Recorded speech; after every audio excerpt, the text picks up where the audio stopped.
We unpack. We unpack. We unpack. Coming to you live, Boxing Ego unpack. Yeah.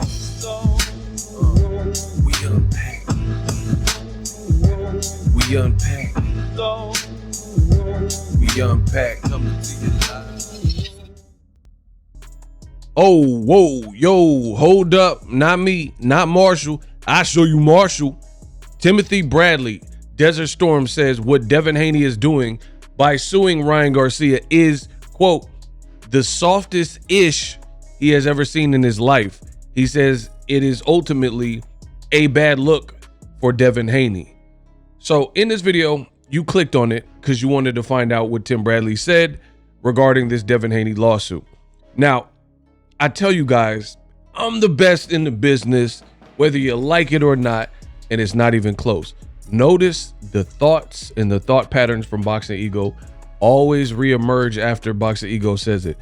The day I found out about this lawsuit from Devin Haney, I said it was potentially problematic. And then upon further review, when I obtained a copy of the lawsuit, I started to break it down, and I'm like, some of this is baseless and I don't see it being successful. Now, I did part one of the lawsuit breakdown. You guys, I'll put a card at the end of this video. I spent some time on it. Listen, there's a lot of bad actors, low quality content in the boxing world. It's on you, the viewers, to watch whatever and determine what you're going to support.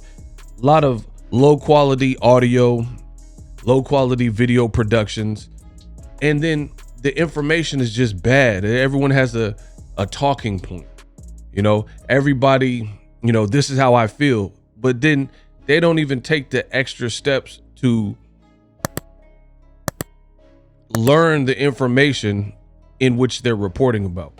If you guys know, I don't ever come half cocked. I stay ready so I don't have to get ready. So when I'm giving you these opinions, they're really from the heart. And I told you that this lawsuit from Devin Haney, ultimately, I didn't think it would fare well from the fans. And now you have people like Tim Bradley saying the same. So we're going to get into that in the next 30 seconds. Tim Bradley says this is soft. Roll the clip. I'm pretty negative when it comes to boxing and the way that ped use is so rampant. Listen. Yeah, Tim, what do you make of this lawsuit by Devin Haney and the repercussions for boxing? This is the softest shit I ever seen in my life. That's all I'm gonna tell y'all right now, man. Like, I ain't never seen nothing so soft, man. This is ridiculous. This is CHARMIN soft. You know, man, take your butt whooping like a man, dude. Look. He said this is CHARMIN soft. This is the softest thing he has seen in boxing, and he's a pro fighter. So I know you guys, y'all in the comment section like, oh, Ego, you're just a YouTuber. Well, now you have a pro fighter, if it makes you feel better, who's saying exactly what Boxing Ego has been saying. Man, you didn't lace it up. Okay, Tim Bradley did lace him up, and he's saying what Boxing Ego said. Damn, I'm good. CHARMIN soft. You know, man, take your butt whooping like a man, dude. Look, look, just put it this way. I don't condone steroids. You know what I mean? I can't stand it. I can't stand steroid usage at all. However, he was in the fight. He signed on the contract. He got that extra money for that extra weight. You know, he got the 0 back on his record. Like, what else do you want? Like, what else do you want, dude? Seriously. Now you're going to go suit Ryan Garcia for battery? It's a boxing match, dude, at the end of the day. You know, you still got to keep that right hand at home, bro. You didn't do that. That's the reason why you got your behind whooped. You were in the fight. You fought the wrong game plan. That's it. You got okie doked. Just leave it at that. But now you want to come and sue. It just don't make any damn sense, man. Like you said, Cotto, he didn't go and sue Margarito. Notice Cotto is the exact example that I gave in my videos. Cotto definitely was cheated by Margarito. If you see the status of his face, he never swore. He even fought Prime Pacquiao, and his face didn't look as crazy as when he fought Margarito. And then we found out, rest in peace, brother Nassim Richardson, we found out what type of time Margarito was on. He didn't go do that at all. What about the Hulk? I mean, there's many situations that happen like this. De La Hoya Vargas. De La Hoya got the win. Vargas. De La Hoya Vargas. What And De La Hoya about stopped Manny? him. What about Manny Pacquiao on Marquez? What about that? What about me and Marquez? What about that? You know, ain't no thing. Look, just put it this way. Marquez never got caught though. Hey man, I'm gonna just tell you guys this. Ryan Garcia, I've been hearing some things. Okay, I've been hearing some things. Some people that are really close to him, man, and saying that Tim, this has been some funny business going on, and I trust these people. These people, the sources that I talk to, I trust them. They said, man, I'm just telling you, it was some funny business. And I'm going to tell you that Ryan Garcia, he didn't even really train. He didn't. He was overweight, Tim. He was like 17 to 20 pounds, almost over the weight that Monday before the fight. 17 to 20 pounds overweight. He didn't want to make the weight, Tim. He didn't even really want to fight. However, he did what he had to do. He got down to 43 pounds. He got on the scale. He gave up the money. You know, he gave up the money like he said he was. And he got in there and he fought. And he kicked his ass, Tim. And at the end of the day, I understand the PEDs or whatever, but I'm telling you right now, the stuff that he took, there was some funny business, Tim. I'm telling you. So, I believe my source. I truly believe my source. However, at the end of the day, I think Haney is just making this shit look even worse and bad for himself. And people not gonna really support him and get behind him. He just needs to take this ass whooping that he got, take it like a man, and move on. Move on, Haney. Wow. He said, take your lumps like a man and move on. Now, listen. Now it's time for me to cook. That was Tim Bradley on ProBox TV. Link in the description. Make sure you check that out. I told you, Tim Bradley covered a lot of the bases that I've already covered. Namely, there were things present in the fight that I don't believe, me personally, that you can attribute solely and wholly to a SARM like Osterine, period. If he popped for something a bit more extreme or hardcore, because you have to understand, it's just like guns. Anybody who knows guns, there's a variety of guns with different calibers, different shells. Like some are small, like you can get a little 38 Saturday night special, you know, you can get a 357 Magnum, a 44, Glock 19, 20, right? There's different guns and they're going to inflict different severities of holes. Like if you get a 50 cal, so on and so forth. So just because it's classified as a gun doesn't mean that if you get hit with that 357 Magnum, a Desert Eagle, it's going to be the same as if you get hit with a 9mm or a 38. Different severities. Just like I can appreciate and understand that under the umbrella of banned substances, Osterine is one of them. Therefore, Ryan had to get suspended. He didn't declare he was taking whatever supplements, so they suspended him when he popped and flagged for that, etc. But even in the PD world, there's different severities of drug.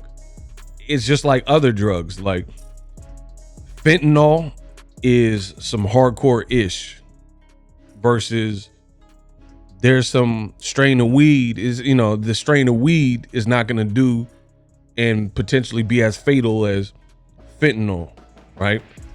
Or meth or whatever, you know, and there's different processes in which it's cooked and stepped on. And I don't want to get all into that, but you guys get what I'm saying. So he was on a SARM ban. Nonetheless, he's being suspended.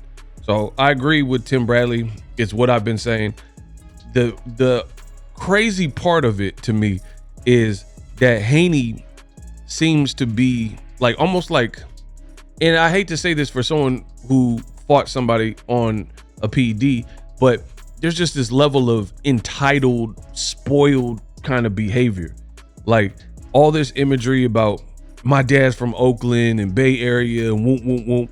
He almost has like a tough guy image. But to do this and try to set precedents for being the guy to have a lawsuit for battery, it literally says in the lawsuit, which I've obtained and I broke it down, it literally says Devin didn't sign up for a fight under these circumstances, and had he knew, then he wouldn't have opted to fight Ryan Garcia. But the thing is, can't that be said for most things in life? Like, for example, let me just give you guys an example. A bank teller who got hired on for $20 an hour to be a bank teller, right? So, hey, I'll count the safe, I'll work the register and help bank account holders, blah, blah. That's what they signed up for. However, in the banking world, we understand that there's the evils and foul people and people who don't play by the rules, aka bank robbers, right? It's not that you can't say, oh, Ego, you condone bank robberies and you support bank robbers. I don't. But a teller didn't sign up specifically to get robbed by a bank robber. However, due to being a realist, you have to understand that bank robbery is a potential option, right? So the jargon sounds really weird to say, oh, my client didn't sign up for this. Had we known, what do you expect? So you expect, whether you believe Ryan cheated intentionally or unintentionally digested Ostarine, do you honestly expect anybody, especially in a combat sport, who is cheating willfully or unwilling participant, and they got roofied or whatever, what are they supposed to say? Well, oh, hey, I'm on Ostarine, right? I'll see you tomorrow.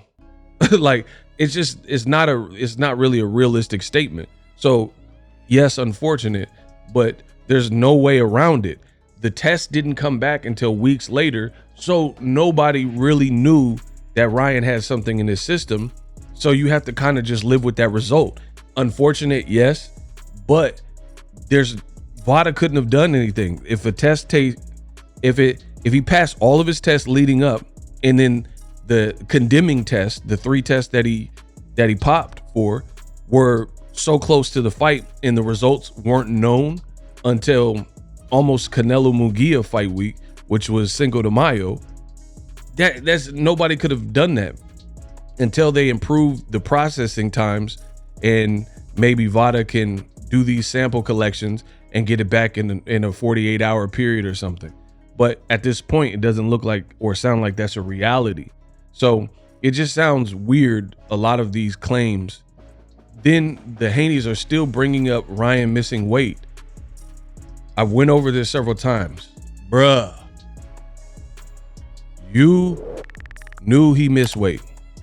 Your team renegotiated, said, hey, he can weigh that much. He got to pay us X amount of dollars.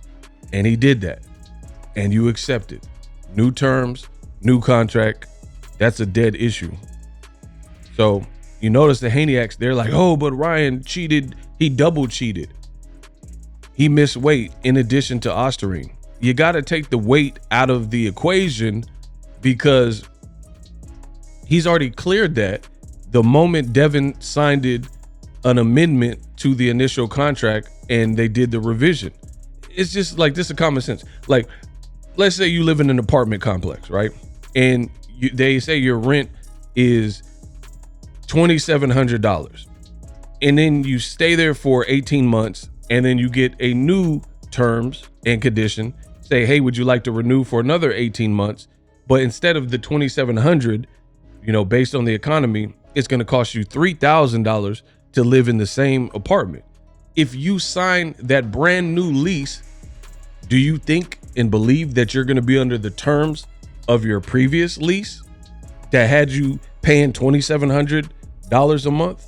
Of course not, because that was that contract. And you're like, oh, I agreed. I was diligent. I paid on the 1st of the month. Actually, it's the 1st of the month right now. You know, I paid on time, blah, blah, blah. You completed that term. You completed that contract. But now this is something separate.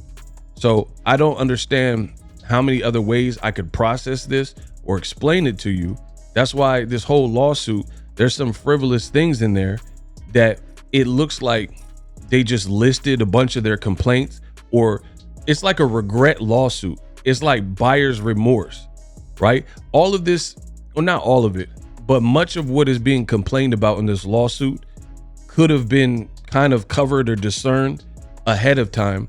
But now, since you have regrets for how it played out, it's like you're trying to do damage control and you want Ryan to be liable because you know your stock has taken a nosedive. That's what I'm seeing here. So this lawsuit fallout, it just looks bad. Again, I'm not a judge. I'm not the jury. We'll see how it plays out in court. But from what I've seen, there's a lot to it that just ultimately doesn't bode well for Devin Haney, and really the imagery that Bill Haney and Devin Haney have kind of put on as a duo in boxing. Like, East Oakland, man, I'm 50-0 in the streets. You're 50-0 in the streets, but then this is almost in the street world, this is almost equivalent of pressing charges or snitching. You know, telling the commission to ban Ryan for life instead of just letting them arrive at the fair conclusion that the committee deems or whatever based on the evidence presented. So I think Devin's in between a rock and a hard place, and I agree because I've said it. But what Tim Bradley's saying, Devin is making it worse, truly making it worse, because the Ryan fight already set you back. This is just adding insult to injury. For more boxing news, my name is Ego. I'm the best in the business, and it's not even close.